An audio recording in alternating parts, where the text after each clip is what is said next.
Assim vai, não?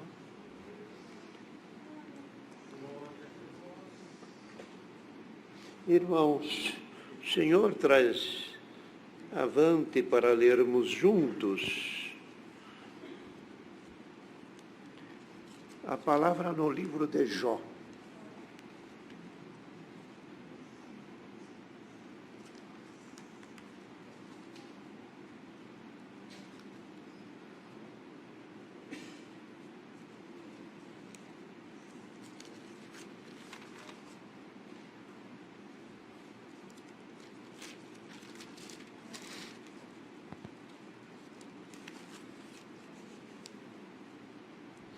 No livro de Jó, deixa eu ver aqui.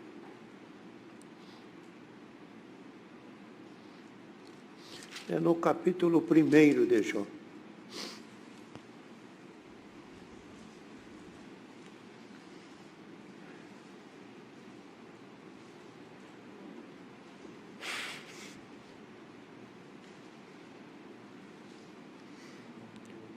Primeiro de Jó. Havia um homem na terra de Uz, cujo nome era Jó, e este homem sincero, reto e temente a Deus, e desviava-se do mal. Nasceram-lhe 7 filhos e 3 filhas, e era o seu gado 7.000, ovelhas, 3.000 camelos, 500 juntas de boi, 500 jumentas, e era também muitíssima gente ao seu serviço, de maneira que este homem era o maior de todos os do Oriente. E iam seus filhos e faziam banquete em casa de cada um no seu dia, e enviavam e convidavam as suas 3 irmãs a comerem e a beberem com eles. E sucedeu, pois, que, tendo decorrido o turno de dias de banquete, enviava Jó e os santificava, e levantava-se de madrugada, oferecia holocausto segundo o número de todos eles, porque dizia Jó: porventura pecaram meus filhos e blasfemaram de Deus no seu coração. E assim fazia Jó continuamente. E vindo um dia em que os filhos de Deus vieram apresentar-se perante o Senhor, veio também Satanás com eles. E então o Senhor disse a Satanás: de onde vem? E Satanás respondeu ao Senhor e disse: de rodear a terra e de passear por ela. E disse o Senhor a Satanás: observaste tu meu servo Jó, porque ninguém há na terra semelhante a ele, um homem sincero, reto, temente a Deus, desviando-se do mal. Então respondeu Satanás ao Senhor e disse: porventura teme Jó a Deus debalde? E porventura tu não o cercaste de bens, e ele a sua casa e tudo quanto tem? A obra das suas mãos abençoaste, e o seu gado está aumentando na terra. Mas estende a tua mão e toca-lhe em tudo quanto tens, e verás que se não blasfema de ti e na tua face. E disse o Senhor a Satanás: eis que tudo quanto tem está na tua mão, somente contra ele não estenda a sua mão. E Satanás saiu da presença do Senhor. E sucedeu um dia em que os filhos e suas filhas comiam e bebiam vinho na casa de seu irmão primogênito, e veio um mensageiro a Jó, e disse-lhe: os bois lavravam, as jumentas paciam junto a eles, eis que deram sobre eles o sabeu, e o tomaram os seus moços, e feriram a fio da espada, e eu somente escapei para te trazer a nova.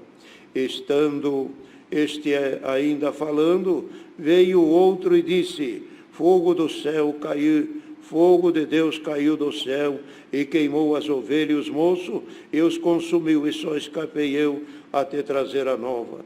E estando ainda este falando, veio outro dizendo: ordenando os caldeus em 3 bandos, deram sobre os camelos e tomaram os tomaram, e os moços feriam a fio da espada, e só escapei eu para te trazer a nova.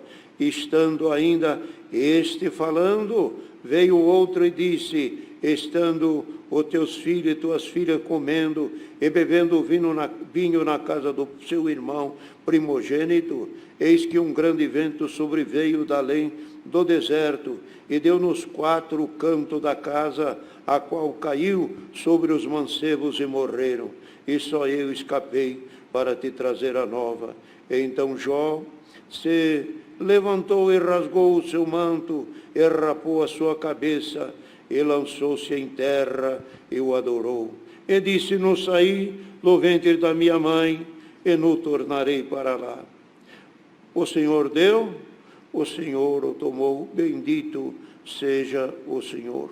E em tudo isto Jó não pecou, nem atribuiu a Deus falta alguma. Estes versos. Amém. Os irmãos percebem aqui é uma passagem bastante conhecida deste servo de Deus, Jó. Foi exemplo de paciência, foi exemplo de simples, de homem reto diante de Deus. E foi também um homem, e não podemos esquecer que Deus tinha orgulho dele. Gente sincera, que fazia a vontade de Deus num mundo pecaminoso e de muita maldade, ele se destacava. Por quê? Se destacava pela coisa de ser, meu irmão, de ser um homem reto, temente a Deus, e a palavra que Deus falando, desviava-se do mal e temia a Deus. Então, no mundo corrompido, no meio de tanta lama, andar de veste branca, isso é virtude. E era o orgulho de Deus. Passa a lama num, outro no pecado, outro na maldade, outro na ira, outro no engano, na mentira. Mas Jó teme o meu nome. Jó teme o meu nome. Mas isto, temia Deus. Mas, irmão, chegava alguém dizer, é claro, ele é crente, ele serve a Deus, porque ele está coberto de bens. Ele é inteligente, ele se apegou com quem pode ajudar. Ele se pegou a quem pode lhe servir. Então, na dedução de quem não temia a Deus, ele era interesseiro nas coisas terrenas. Buscava a amizade de Deus pelos bens terrenos. E é isso que nós não podemos fazer. Sirva a Deus pela vida eterna. Se Deus quer dar os bens terrenos, deixa Ele amontoar na tua vida quanto Ele quer, mas não põe o coração naquilo. Tem, mas faz de conta que não tem. Compra, mas faça de conta que não comprasse. Possui, mas faz de conta que não é teu. Então, queridos irmãos, Jó tinha muitíssima gente ao seu serviço, e era o orgulho de Deus. E Satanás também se apresentou e pôs para Deus. Deus propôs para Satanás, você viu lá, meu servo Jó, que teme a Deus? E Jó é inteligente, ele sabe. Tu cobriu ele de bem, tem animais, tem filhos, 7 filhos, 3 donzelas, muito gado, muitas ovelhas, tanto servo em serviço. E ainda, não era só os bens terrenos que ele tinha. Ele caminhava com Deus. Como fala no 29, ele diz, que me dera eu fosse como nos dias passados, e que a lâmpada do Todo-Poderoso estava na minha cabeça, e eu punha-se à mesa sentar com meus filhos, os meus pés, e as minhas coisas destilava na manteiga e no azeite, e Deus era a luz na minha vida, e a lâmpada de Deus não se apagou na minha cabeça. Tinha Deus com ele. A riqueza não ausentou de Deus, e nem a miséria. Porque Deus prova, tanto na riqueza como na pobreza, tanto na altura como lá no estrado. Deus tem jeito de provar nós na saúde e na doença. Deus tem poder de provar nós quando temos e quando não temos. Na exemplo, quando Paulo fala aos Filipenses, eu aprendi a contentar-me com o que tenho. Sei estar abatido, sei passar fome, sei ter alegria, passar tristeza. E sei, em tudo estou preparado. Deus já me preparou para todas essas situações. Se eu tenho, estou contente. Se eu não tenho, também. E ainda falou para os irmãos filipenses, não se preocupem comigo. Não se preocupem comigo. Eu sou um homem que se eu tenho, tenho. Se eu não tenho, está a mesma coisa e estou bem. Preocupe com o outro. Olhe pelos outros. Olha, aprendeu de Deus.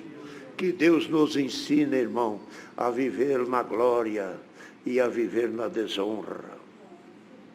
Que Deus nos ensine a ser elogiado e nos ensine a ser criticado. Que Deus nos ajude a receber louvores e a receber calúnias. Os louvores não te incham e a calúnia não te derrubará.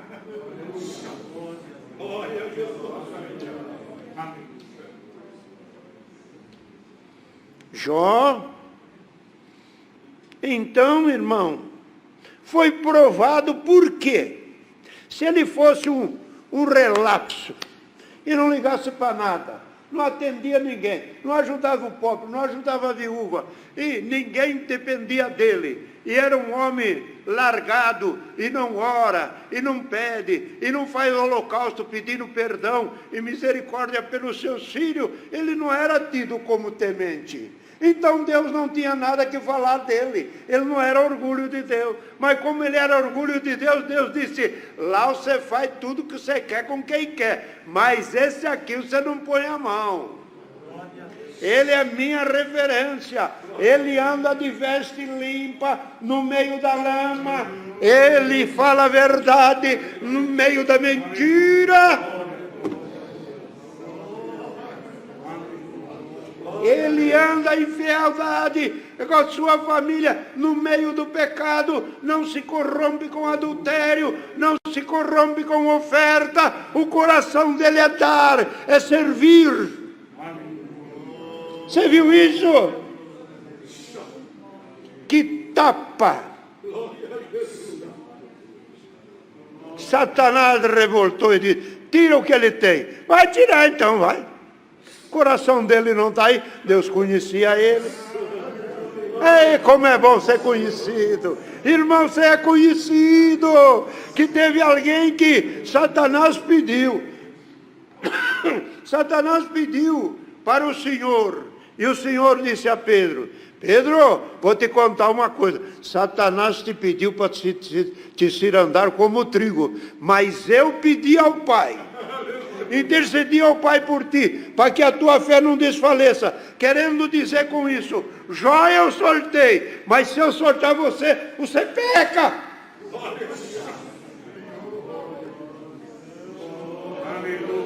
Você não está preparado, Pedro.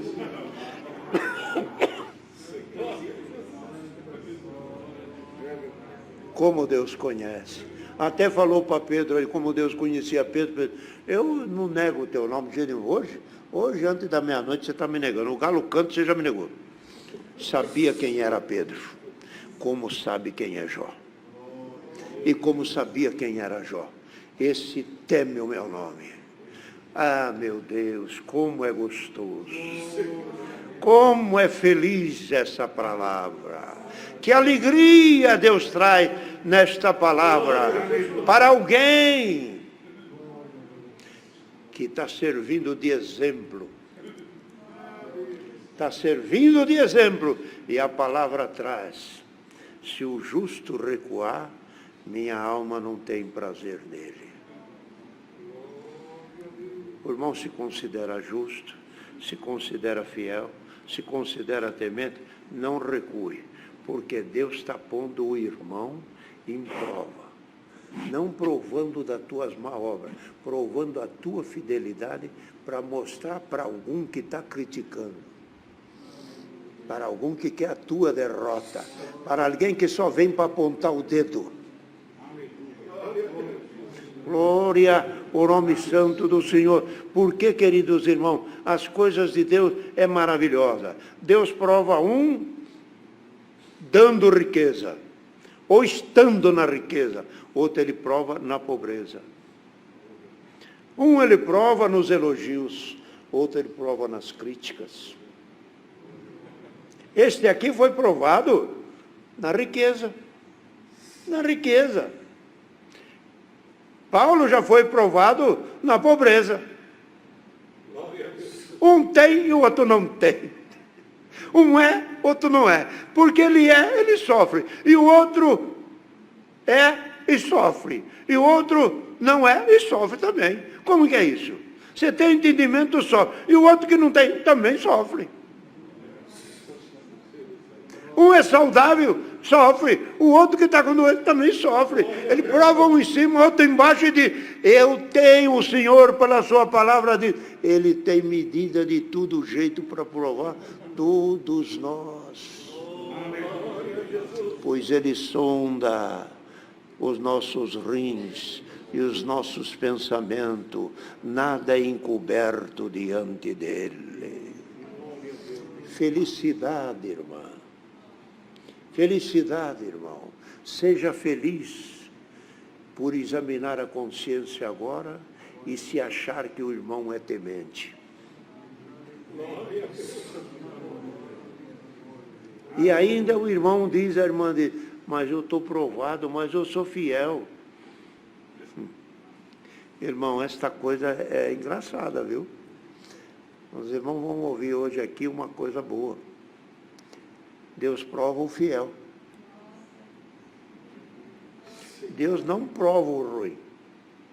Vamos fazer uma comparaçãozinha bem primária. A senhora, a mãe, tem um dinheirinho para comprar um tomate em qualquer lugar lá. Ele tem uma nota de 50. Você vai dar uma nota de 50 para quem não conhece dinheiro dos teus filhos, para ir comprar o tomate e trazer o toco? Você vai pegar o melhorzinho que você tem ali, vai lá, escolhe os tomates bons, eu quero os bem vermelhinhos, ou eu quero o meio verde, que é para salada, e você me traz direitinho, você vai gastar aqui uns R$20, e você me traz o troco. A irmã tem confiança que ele é responsável, e que ele vai e compra as coisas e traz o troco. Mas se é um outro que vai lá, em vez de comprar o tomate, para jogar bola, para soltar pipa no terreno, vai brigar com outro moleque e vai nadar no riozinho. Aqui em São Paulo não tem riozinho, mas lá no interior tem. Então, escolhe aquele que é responsável, que vai entrar o resultado. O irmão aí que é um empresário e que tem uma responsabilidade boa nas coisas, precisa de mandar alguém para ver um documento num cartório. Quem você vai mandar? Aquele que não sabe nada, que não sabe conversar e que vai lá e é capaz de brigar ainda? Tem que colocar um que sabe conversar com jeito, tem uma habilidade, fala macio, opa, e vai conversando, e dali a pouco traz o resultado. Por quê? É o melhor, escolheu o melhor. Deus também escolhe os melhores, viu? Escolheu Jó porque ele era o melhor daqueles dias.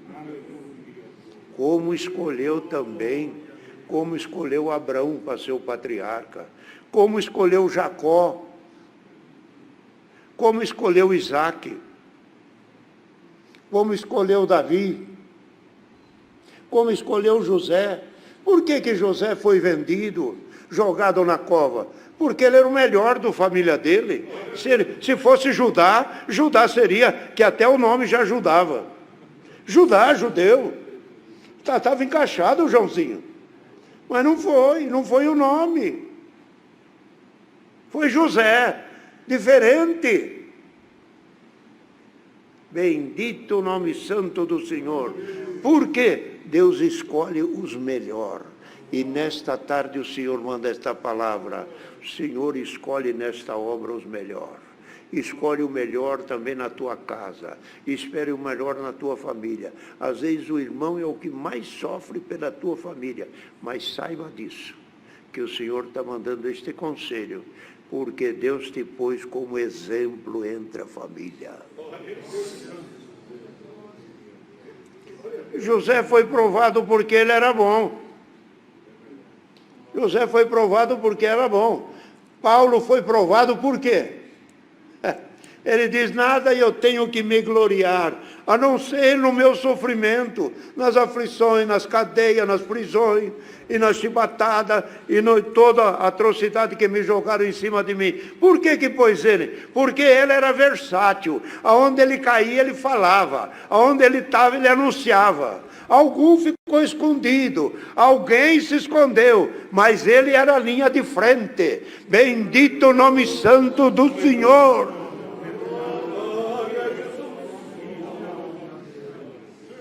Deus prova aquele que ele ama, e qualquer que recebe por filho, se recebeis a correção de Deus, ele vos ama. Está marcado um plano na tua vida para chegar mais adiante. Então, todos os que foram provados, não é porque tinha erro, tinha falha, tinha fraqueza. Não, é aprovado porque tinha virtude. Ah, mãe de Deus. Mas é Deus ingrato, então? Deus não é justo, então? Prova justamente o que é melhor, o que é mais sincero. Isso é no pensamento do homem. Mas no plano de Deus, a linha está insinuosa nos nossos olhos. Mas de Deus está escrito retinho. Glória a Deus. Glória. Glória ao nome santo do Senhor. Então, Deus provou José. Outra coisa, irmão, que está escrito, os irmãos querem ver? Lá em Romanos está escrito,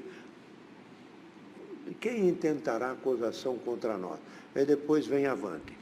Aquele, falando de Deus, e Deus que não poupou nem o seu próprio filho, antes o entregou por amor de todos nós. O que é isso? O filho era justo, o filho era fiel, o filho era o primogênito, o filho era o unigênito, o único. Deus mandou para sofrer. Por quê? E a palavra fala, olhei e não vi um justo sequer. E não vi um justo sequer. Agora lá vai meu filho para salvar o mundo. Por que ele morreu? Por que ele chegou ao ponto de ser crucificado? Porque ele era justo. Na sua boca não enxou engano. Nas suas obras não houve erro. Em tudo só fez a vontade do Pai. E o Pai, ele pedia para o Pai, Pai, possível, não passa de mim este cálice. Me tira desta dor. Revoga essa sentença. Faz a tua vontade, não aquilo que eu quero. Mas se tu quer, faz isso para mim. Deus ouviu, mas não tirou. Você vai à morte. Você vai na morte, eu vou com você. De lá eu te tiro. Não poupou o sofrimento do filho. Não vai poupar algum sofrimento nosso também.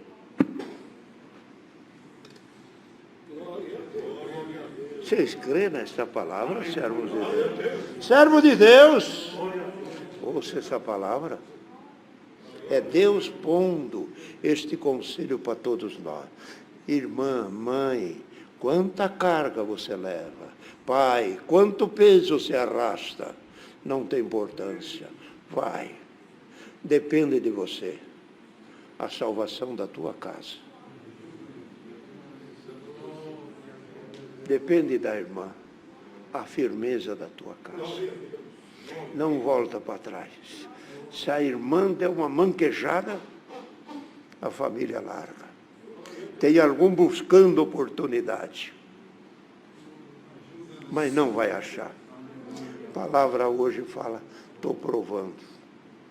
Deus prova aquele que Ele ama. E os melhores. E os melhores. Quando Davi tinha alguma batalha, ele mandava os melhores guerreiros. Vai os melhores guerreiros, os fujão, os medrosos, os covardes, sai daí. Quem tem medo da guerra, volta para trás, como falou Gideão. Mas aquele que lamber a água como um cão, vai pondo do lado. Esse é o homem fiel. Era 1.000 que tinha. Mas chegou na hora, só 300, só isso. Esses aí é os bons. Aí está o poder, aí está a glória, não está na quantidade. Irmão, a palavra que Deus manda nesta tarde é esta aqui. Vamos nos esforçar e ter orgulho, como disse Pedro e João. Pedro e João saindo do templo, depois de ter sido surrados, um olhou para o outro e disse, mas você viu que glória que Deus preparou para nós dois? Mas acho que falava até rindo, acho que até falava com alegria. Você viu, Pedro? Oh, mas que coisa, João, Deus escolheu nós dois, mas para quê? Para nós apanhar por Ele. Mas é verdade, mas você sabe que isso é glória? Você sabe que isso é glória? E é glória. E os dois se alegravam e diziam, não somos dignos de sofrer pelo teu nome e de apanhar pelo teu nome. Que coisa maravilhosa. Irmão, está aqui a santa palavra. É curtinha, mas ela tem o seu efeito. Ela vai aumentar o nosso ânimo. Pode dizer toda hora, eu sou crente, eu sou fiel, mas não reclama. Diz, eu sou crente, sou fiel, é por isso que Deus me prova. Dá para falar isso? Deus seja louvado. Amém.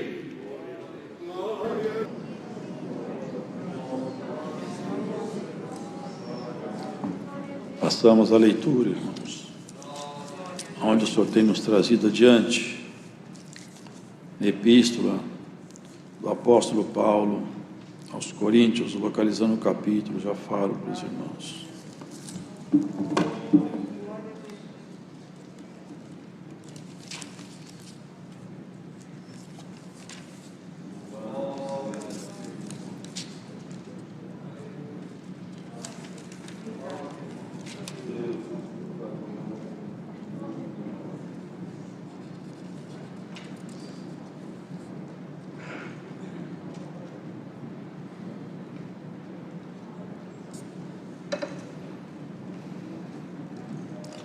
Uma leitura longa, mas nós vamos fazê-la toda.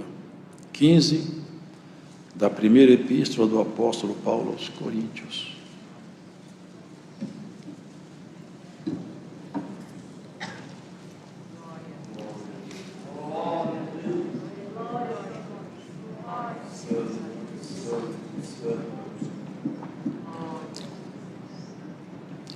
Também vos notifico, irmãos, o evangelho que já vos tenho anunciado, o qual também recebeste, e no qual também permaneceis, pelo qual também sois salvos, se o retiverdes tal como vos tenho anunciado, se não é que crestes em vão. Porque primeiramente vos entreguei o que também recebi, que Cristo morreu por nossos pecados, segundo as Escrituras, e que foi sepultado, e que ressuscitou ao terceiro dia, segundo as Escrituras, e foi visto por Cefas e depois pelos 12, depois foi visto uma vez por mais de 500 irmãos, dos quais vive ainda a maior parte, mas alguns já dormem também. depois foi visto por Tiago, depois por todos os apóstolos, e por derradeiro, de todos me apareceu também a mim, como a um abortivo, porque eu sou menor dos apóstolos, que não sou digno de ser chamado apóstolo, pois que persegui a igreja de Deus, mas pela graça de Deus sou o que sou. E a sua graça para comigo não foi vã. Antes trabalhei muito mais do que todos eles, todavia não eu, mas a graça de Deus que está comigo. Então, ou seja eu, ou sejam eles, assim pregamos e assim haveis crido. Ora, se se prega que Cristo ressuscitou dos mortos, como dizem alguns dentre vós que não há ressurreição de mortos? E se não há ressurreição de mortos, também Cristo não ressuscitou. E se Cristo não ressuscitou, logo é vã a vossa pregação, a nossa pregação, e também é vã a vossa fé. E assim também somos considerados como falsas testemunhas de Deus, pois testificamos de Deus que ressuscitou a Cristo, ao qual, porém, não ressuscitou, se na verdade os mortos não ressuscitam. Porque se os mortos não ressuscitam, também Cristo não ressuscitou. E se Cristo não ressuscitou, é vã a vossa fé, e ainda permaneceis nos vossos pecados. E também os que dormiram em Cristo estão perdidos. Se esperamos em Cristo só nesta vida, somos os mais miseráveis de todos os homens. Mas agora Cristo ressuscitou dos mortos, e foi feito as primícias dos que dormem. Porque assim como a morte veio por um homem, também a ressurreição dos mortos veio por um homem. Porque assim como todos morrem em Adão, assim também todos serão vivificados em Cristo. Mas cada um por sua ordem. Cristo, as primícias, depois os que são de Cristo na sua vinda. Depois virá o fim, quando tiver entregado o reino a Deus, ao Pai, e quando houver aniquilado todo o império e toda potestade e força. Porque convém que reine até que haja posto a todos os inimigos debaixo de seus pés. Ora, o último inimigo que há de ser aniquilado é a morte, porque todas as coisas sujeitou debaixo de seus pés. Mas quando diz que todas as coisas estão sujeitas, claro está que se situa aquele que lhe sujeitou todas as coisas. E quando todas as coisas lhe estiverem sujeitas, então também o mesmo Filho se sujeitará àquele que a todas as coisas lhe sujeitou, para que Deus seja tudo em todos. De outra maneira, que farão os que se batizam pelos mortos, se absolutamente os mortos não ressuscitam? Por que se batizam eles, então, pelos mortos? Porque estamos nós também a toda hora em perigo? Eu protesto que cada dia morro, gloriando-me em vós, irmãos, por Cristo Jesus nosso Senhor. Se como homem combati em Éfeso contra as bestas, que me aproveita isso se os mortos não ressuscitam? Comamos e bebamos, que amanhã morreremos. Não vos enganeis, as más conversações corrompem os bons costumes. Vigiai justamente e não pequeis, porque alguns ainda não têm o conhecimento de Deus. Digo para vergonha vossa. Mas alguém dirá: como ressuscitarão os mortos? E com que corpos virão? Insensato. O que tu semeias não é vivificado, se primeiro não morrer. E quando semeias, não semeias o corpo que há de nascer, mas o simples grão, como de trigo ou de outra qualquer semente. Mas Deus dá-lhe o corpo como quer, e a cada semente o seu próprio corpo. Nem toda a carne é a mesma carne, mas uma é a carne dos homens, e outra a carne dos animais, e outra dos peixes, e outra a das aves. E há corpos celestes e corpos terrestres, mas uma é a glória dos celestes, e outra a dos terrestres. Uma é a glória do sol, e outra a glória da lua, e outra a glória das estrelas, porque uma estrela difere em glória de outra estrela. Assim também a ressurreição dos mortos. Semeia-se o corpo em corrupção, ressuscitará em incorrupção. Semeia-se em ignomínia, ressuscitará em glória. Semeia-se em fraqueza, ressuscitará com vigor. Semeia-se corpo animal, ressuscitará corpo espiritual. Se há corpo animal, há também corpo espiritual. Assim está também escrito: o primeiro homem, Adão, foi feito em alma vivente. O último Adão, em espírito vivificante.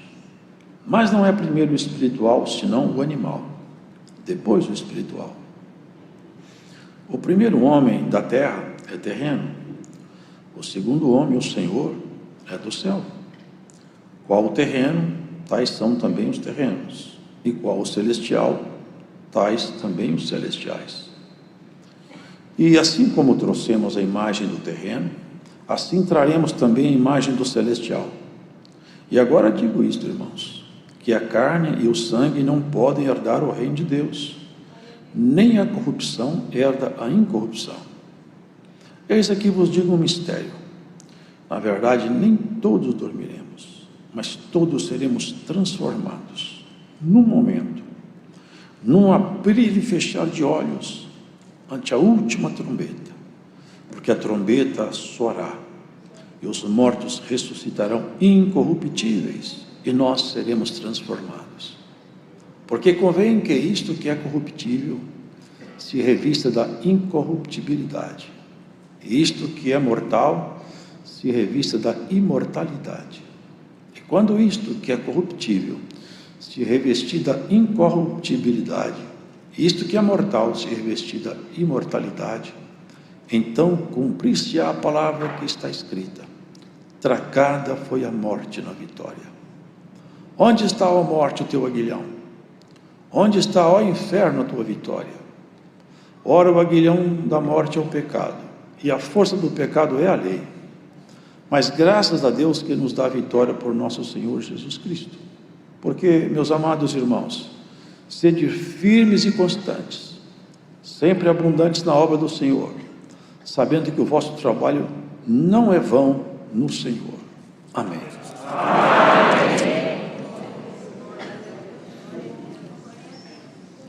Aqui se vê a diferença de um homem preparado por outro homem e de um homem preparado por Deus. Quando ele era preparado por outros homens, de si mesmo ele fala. E fala até que ele nem merecia ser chamado apóstolo. Ele fala de si mesmo com uma certa vergonha do seu passado, do seu tempo antigo. Chega a dizer que ele é como um abortivo, alguém que nasceu antes do tempo, alguém que nasce com algum defeito, com alguma deficiência física, precisando de alguma ajuda especial. Por quê? Porque enquanto ele estava experimentando a preparação que ele recebeu de outros homens, ele não chegou a entender as propostas de Deus. Porque as propostas de Deus, elas estavam também escondidas por muito tempo. Parte delas ninguém conhecia. Outra parte, um grupo muito pequeno, que Deus escondeu com ele muitas coisas e vem as revelando à medida que o tempo passa. Antigamente os judeus achavam que quem poderia ser salvo, quem era de Deus, eram os judeus e ponto final. O povo hebreu era o único povo de Deus. E a Escritura escondia um segredo. E Cristo revelou esse segredo. E Pedro, primeiramente, viu isso quando o Espírito de Deus desceu e veio fazer morada em pessoas que não eram da linhagem de Israel. E eles falavam em línguas, manifestavam o dom de Deus. E ele não pôde resistir, porque ele disse: olha, como que eu posso negar água àqueles a quem o Senhor não negou o Espírito? Batizar agora é o mínimo. O Espírito de Deus passou a morar neles. Que argumento eu tenho para falar que eu não vou batizar essa gente? Se Deus veio morar dentro deles, Quem sou eu para negar o batismo? Ele teve que explicar isso aos irmãos na Assembleia, lá em Jerusalém. E assim Deus vai abrindo os seus segredos. E até quando nós não entenderemos também a nossa própria vocação? Até quando nós não vamos entender o que significa a graça de Deus? E que propósito tem o Evangelho de Deus conosco? Porque, lamentavelmente, entre nós temos irmãos que vivem religiosamente, fazendo as coisas mecanicamente, repetitivamente, e não percebem o que é a proposta de Deus consigo mesmo, o que Deus está querendo de cada um de nós, até onde nós temos que ir, o que é, afinal, que Ele pretende conosco. Primeiro homem, queridos, um pouco de pó na mão de um Deus todo-poderoso, vira o que Deus quer. Ele nem precisa de pó, porque não tinha nem pó, não tinha nem átomo, e Ele criou todo o universo a partir do nada. E com um pouco de pó, Ele fez uma estátua inerte, de matéria inerte. Nada ali tinha vida, era um pó transformado, porque onde Deus põe a mão, transforma, modifica, mas sempre para melhor. Diferente do inimigo, que onde ele põe a mão também ele transforma, mas sempre para pior. Quando é bonito fica feio, quando é vivo morre. Quando é honesto fica desonesto, quando é justo fica injusto. E bem-aventurado é aquele que pode dizer: quem molda o meu caráter é a mão de Deus. Porque quem é moldado pela mão do mundo, ele é moldado pelo nosso inimigo. E ele tem moldado a muitos, lamentavelmente. A muitos ele tem moldado. E molda se apresentando como se fosse o próprio bem personificado. E não é de admirar, porque se Satanás se transfigura em anjo de luz, nós não temos de admirar que seus ministros se transfigurem em ministros de justiça também. Adão era apenas uma estátua inerte. Aquela natureza foi transformada. Quando o assopro divino entrou nele, ele viveu. E passou a um ser vivo. Não sei com que biologia ele tinha, ninguém sabe. Mas uma coisa eu sei pelo texto escritural, e não tenho medo de afirmar. O que ele tinha como natureza humana não é precisamente isso que nós temos hoje. Por que eu falo isso? Porque em nós há uma programação genética para a célula envelhecer e morrer. Adão não ficava velho nem morria. Então não era igualzinho a nós, alguma coisa era diferente. Uma bênção que repousava nele modificou a sua natureza, não sei como era, mas alguma coisa diferia de nós, diferia. Ele veio do pó e virou um homem. Agora, a desobediência dele fez com que ele, de homem, fosse virar pó. Isso não era projeto original. O projeto era continuar cada vez melhor, não pior. Se o pó virou homem, o homem tinha que virar ser celeste. E o homem voltou a ser pó. Vocês percebem o que a desobediência faz?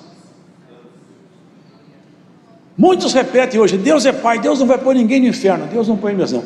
As nossas obras é que nos jogam lá. Mas ninguém se engane, hein?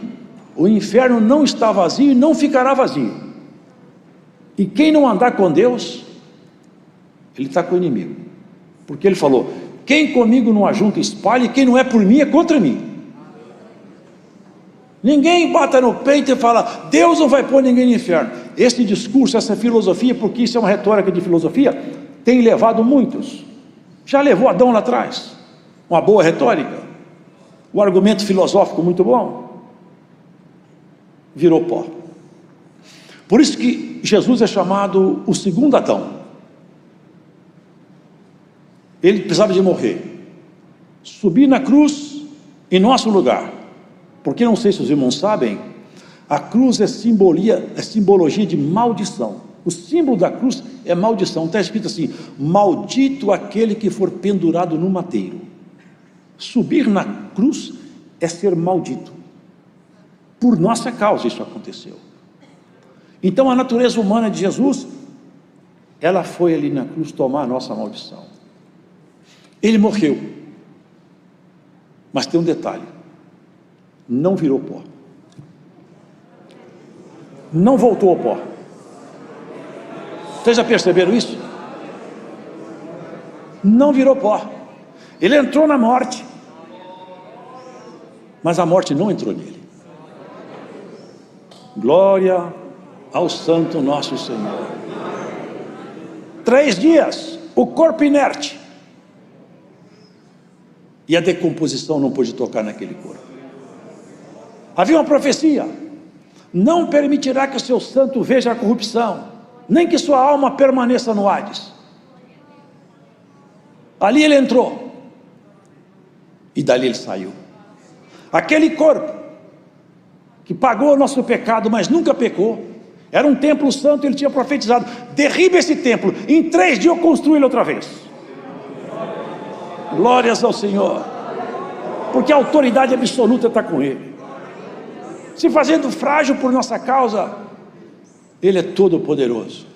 Se submeteu a juízos temerários, inventaram mentira para condená-lo, e descaradamente mentiam repetidas vezes para condená-lo, mas as mentiras não se sustentavam, e Cristo não poderia ser vencido num tribunal pela mentira, porque ele é a própria verdade encarnada. E quando mentiam, eles caíam em contradição e não conseguiam firmar-se na mentira, e a verdade resplandecia diante deles. A verdade vai resplandecer diante do rosto dessa igreja, e nenhuma mentira vai te levar aos cárceres espirituais. Nenhuma mentira vai te vencer em juízo. Glórias ao Senhor. E se a mentira se levantou, ela vai cair, porque a palavra do Senhor determina a queda da mentira na tua própria história. Glórias ao Senhor. Você não será vencido pela mentira. Defenda a verdade, ela se levanta e te defende no tribunal. Glórias ao Senhor. A morte, o inferno, que é o horror de toda a humanidade. Cristo levantou-se da morte. Numa mão tinha a chave da morte, na outra a chave do inferno. Na condição de homem, eu assumi toda a dívida humana, e na condição de Deus, eu agora dou ordens. Quem entra no inferno e quem entra na morte. Porque, irmãos, guardem isso: o corpo do Senhor não virou pó. Mas aqui tem um segredo. Prestem atenção nisso aqui, porque isso aqui ficou escondido, e até hoje está escondido da quase totalidade da igreja. Eu vejo os irmãos falar uma coisa e outra, e eu percebo que falta essa maturidade aqui, e ela está aqui, é nossa. Nós temos direito de tomar posse dela. Primeiro, é que havia um grupo lá entre eles, dizendo que não tinha ressurreição. Nosso inimigo sempre faz isso. Ele sempre semeia uma desconfiança, uma inverdade, para criar dúvida, para fazer com que aquilo que é santo fique questionável, o povo deixe de receber a bênção.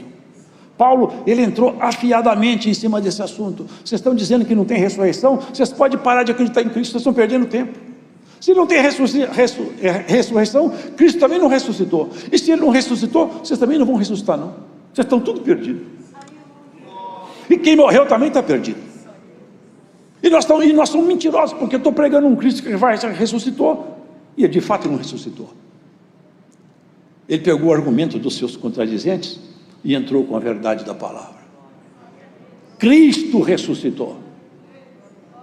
E até jogou no rosto de alguns que trouxeram um costume grego. E existem certas igrejas que fazem isso. As pessoas morriam, vem o filho, ou o neto, ou quem seja. Meu pai não creu.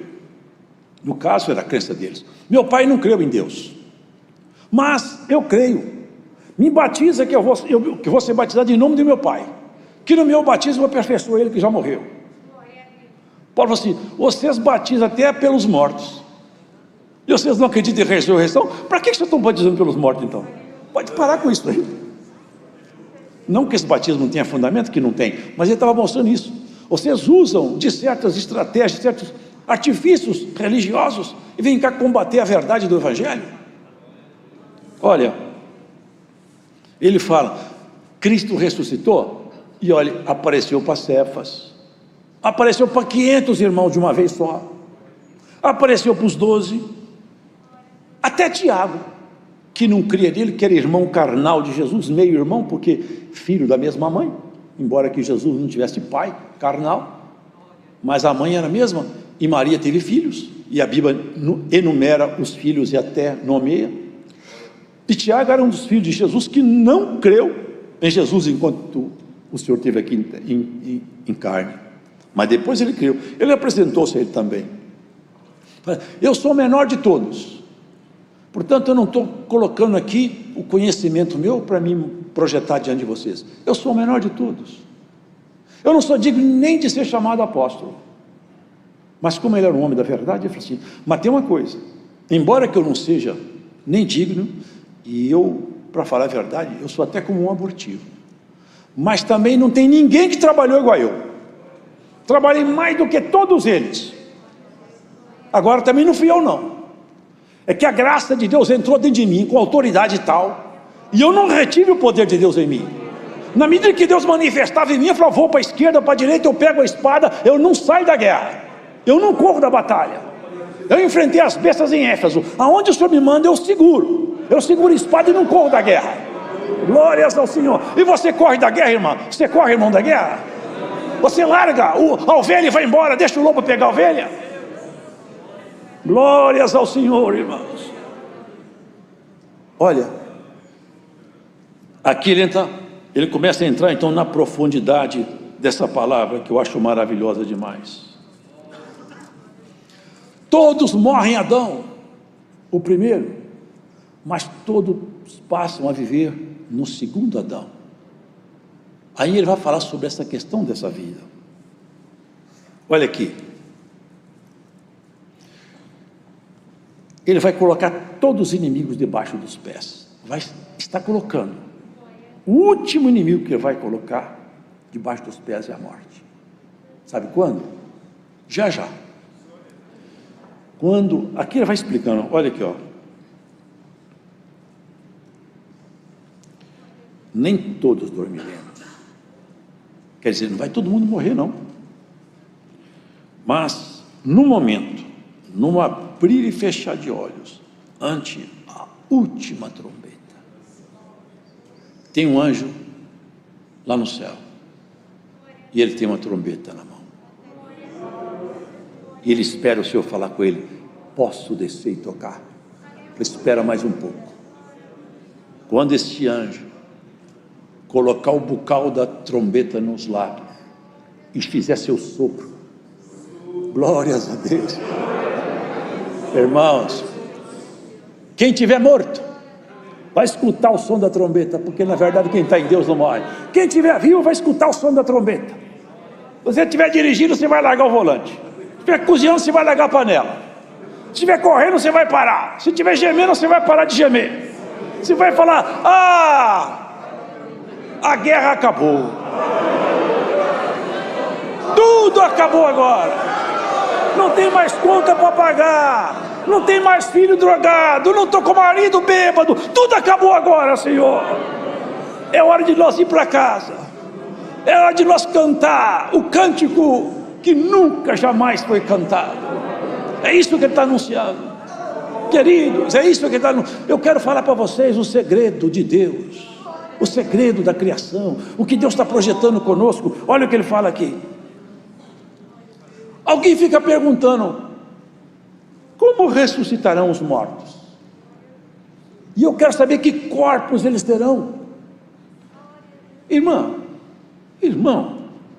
vocês aí que estão ouvindo, preste atenção. Você acha que Deus vai ressuscitar o corpo seu átomo por átomo, célula por célula, molécula por molécula, fazer você voltar a ser essa pessoa que você era um pouco mais nova? Será que é isso mesmo? Vamos voltar com a nossa natureza, essa aparência nossa mesmo? Ou será que Deus vai fazer coisa mais excelente ainda? Vamos ver o que fala a palavra? Quando semeias, não semeias o corpo que há de nascer. Vocês estão percebendo o que está escrito aqui? Aqui, a teologia não aceita isso aqui, mas está aqui, está escrito. Você não semeia o corpo que vai nascer, não. Quando você semeia uma sementinha, não nasce outra semente, nasce uma árvore, e a árvore nem parece com a semente. Quando semeia um corpo machucado, cansado, pode ser até bonito, pode ser até novo, porque muitos vão novos, mas é tudo corpo animal. Quando põe essa semente aqui na terra, quando a trombeta tocar, não vai ser essa semente, vai sair um corpo novo. É isso que ele está dizendo. Olha, quando semeia, não semeia o corpo que há de nascer, mas o simples grão, como o de trigo, de qualquer outra semente. Mas Deus dá-lhe o corpo como quer, e a cada semente o seu próprio corpo. Mas Jesus ressuscitou com o seu próprio corpo? Claro que foi. E nem poderia ser diferente. Porque se Jesus não tivesse ressuscitado com aquele corpo dele, toda a doutrina da ressurreição estaria comprometida. Ele tinha que mostrar para todos os discípulos. Ele falou para aquele servo que duvidou, vocês lembram? Tomé, vem cá, mete o seu dedo aqui do meu lado e vê. Olha aqui, como é que está rasgado o meu braço, minhas mãos. Vem cá, sou eu mesmo. Ele estava mostrando, eu tenho autoridade sobre a morte, eu governo, eu sou Senhor, meu corpo está aqui de volta. Mas ele nunca deixou de ser Deus. Nós não podemos esquecer isso. Quando Paulo foi transformado e ele virou este homem aqui magnífico, que entrava dentro da luz da ciência, vocês lembram quem cercou ele? Foi Jesus. Vocês lembram como foi? Não viu um homem de sandália conversando mansamente. Ele viu uma luz tão clara, tão forte, caiu do cavalo, o cavalo correu, os soldados caíram para o chão, espada para um lado, porrete para o outro, ele ainda por cima ficou cego, e uma voz lá de cima falou: Saulo, Saulo, por que você me persegue? Ele não perseguia Jesus, ele perseguia crente. Você estava falando, quem persegue esse povo mexe comigo, Saulo. Você entrou pelo caminho errado. Você está batendo na ponta da minha espada. Aqui que começou tudo. O Cristo que cercou ele já mostrou um pouco do seu resplendor para ele. Queridos, olha aqui, há corpos celestes e corpos terrestres. Um é glória do sol e outra da estrela, e uma estrela difere de brilho de outra estrela.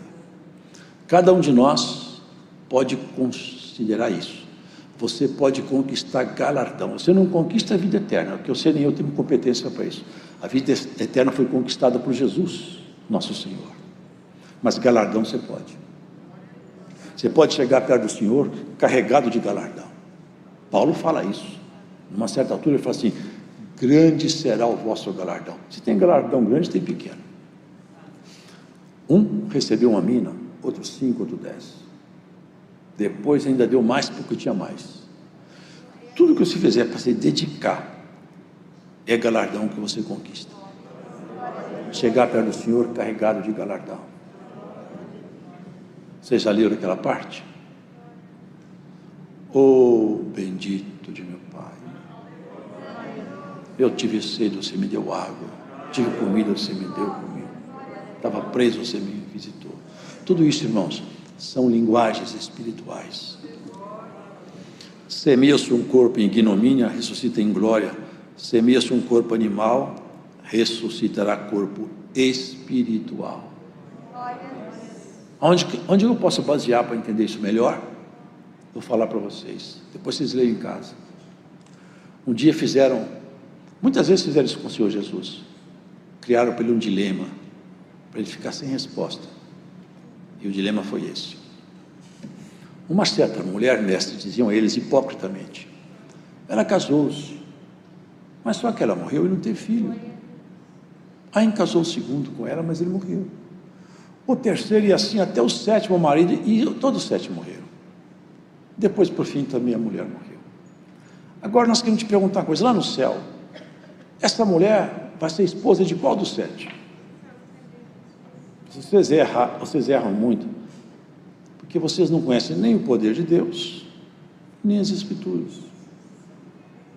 O poder de Deus, que esse dilema, Deus quebraria ele com qualquer facilidade, mas nem a Escritura, porque está escrito: aqueles que forem julgados dignos de viver lá com o Senhor, não se casam, nem se dão em casamentos, mas serão semelhantes aos anjos.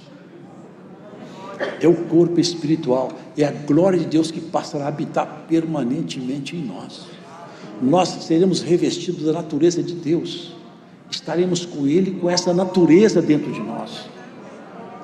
E o segredo da graça é isso, é a ressurreição, é o final, porque melhor é o fim do que o começo. É melhor o dia da morte do que do dia do nascimento.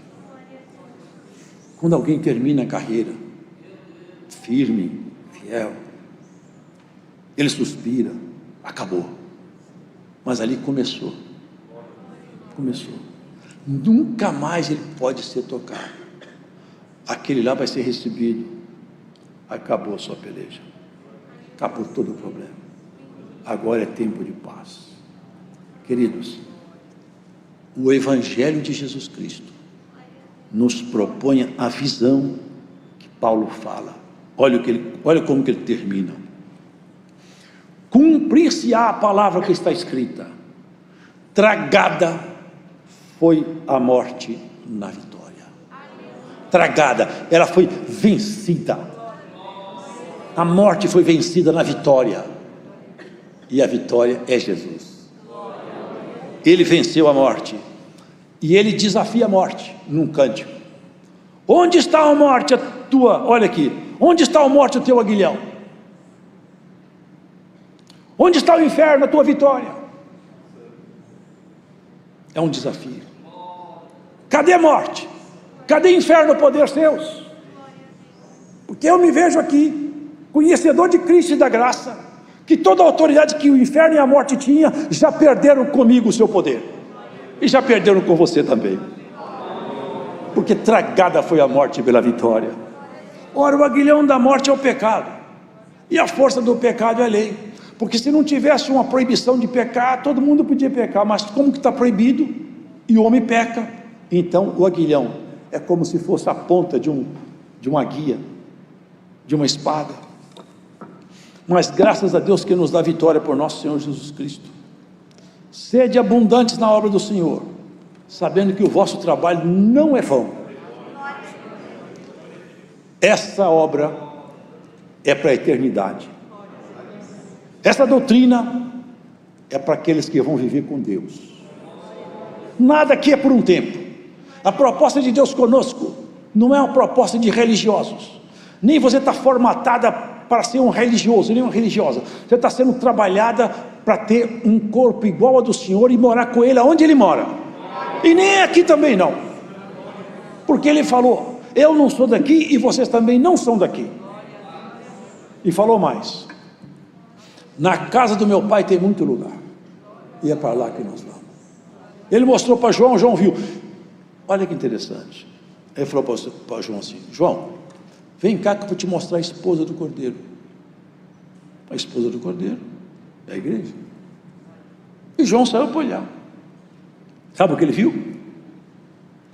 E eis que eu vi descer, adereçada, adornada, bonita, a nova Jerusalém. A esposa do Cordeiro é a nova Jerusalém. Deus estará em nós. Lá não tem mar, não tem sol. Vocês podem entender isso?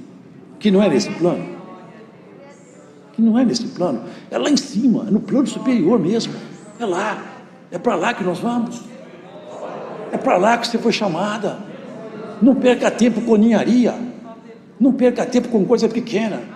Não se deixe amarrar por coisas humanas. Se desvencilhe das coisas humanas. Paulo falou para Timóteo: Aquele que se alista na milícia da vida eterna não se embaraça com negócios dessa vida. Não se embarace com nada. Solta as amarras dos seus pés, desamarra as suas mãos. Santo é o Senhor. O Senhor te soltará por essa palavra. O Senhor te dará força para você caminhar por essa palavra. Não se deixe prender por nada, não se deixe amarrar por nada, não se deixe vencer por nada, não se deixe dominar por nada, nem por filosofia, nem por argumentos humanos, nem por ameaça de homens. Santo é o Senhor Jesus. Fosse chamado para a eternidade. Levantai a cabeça, os apóstolos eternos, porque o Rei da Glória vem passando para encontrar com cada um de nós. Crendo, você verá a glória do Senhor. Investiu pesado em você, creditou em você um crédito que nem o homem faria. Deixou o sangue derramado na cruz, e por você ele fez isso aí. Te deu o Espírito dele, a glória dele está em você. E você não entende isso. Se você entendesse, ia bater insistentemente na porta. Senhor, abre a porta, eu quero sentir a tua glória. Abre a porta, eu quero ver o que está de trás da porta. Traga notícia lá de cima para mim. Aleluia. Os homens querem saber como é que está o dólar, como é que está a cotação do dólar. Quer saber a notícia aqui de baixo. Procura saber como está lá em cima, como que está a cotação das suas ações lá em cima. Glórias ao Senhor. Procura saber como que anda o teu prestígio lá na casa real. Procura saber o que Deus anda pensando a teu respeito. Ó homem muito amado de Deus, ó mulher muito amada de Deus, o teu nome brilha diante do tribunal eterno, e ninguém te tirará da presença do teu Deus. Irmão, sinto a virtude do Senhor. É coisa boa a palavra, coisa boa a palavra. Quem vê esse povo não sabe quem é esse povo. Está escrito: discerne todo mundo, de ninguém é discernido. Uma lavadeira, uma passadeira, uma empresária, um advogado, um médico, um lixeiro, tudo de mão dada, tudo irmão, tudo parecido. Glória ao Senhor. Tudo se abraça, tudo filho do mesmo Senhor. Já já nós vamos nos encontrar. Vamos pegar a nossa identidade escondida em Cristo, pegar o corpo seu que está escondido com Cristo, seu nome novo que está escondido com Ele.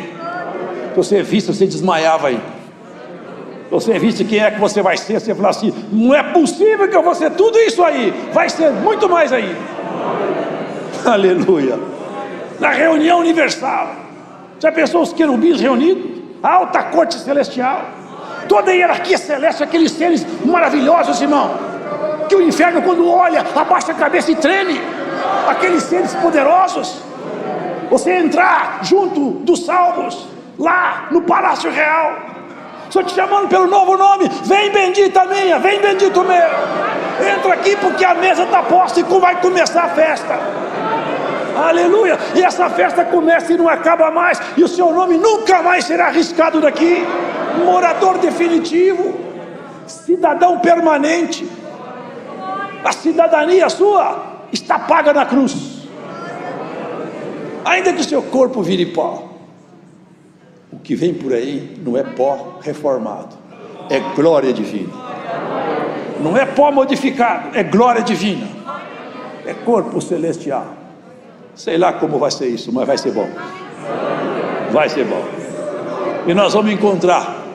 E tem mais uma coisa: nós nos reconheceremos, e eu provo dentro da Escritura. Muitos falam: será que eu vou conhecer minha mãe, meu pai, meu amigo? Vamos. Só não reconheceremos os que se perdem, porque está escrito: a geração dos malignos não será nomeada para sempre. Os que se perdem, os que não forem achados dignos de estar lá, na nossa memória também não será achado, não serão encontrados. Mas lá no Monte da Transfiguração estavam Pedro, João e Tiago. Quem foi lá? Moisés e Elias. Quando Pedro viu, falou: é Moisés e Elias. Mas eles tinham morrido há tanto tempo, ele não tinha álbum de fotografia, mas no Espírito eles se conhecem. Ele falou: eu sei quem é, ele é o Moisés, esse é o Elias. Nós nos conheceremos com a nossa nova identidade no céu. Deus seja louvado. Agradecemos a Deus em oração.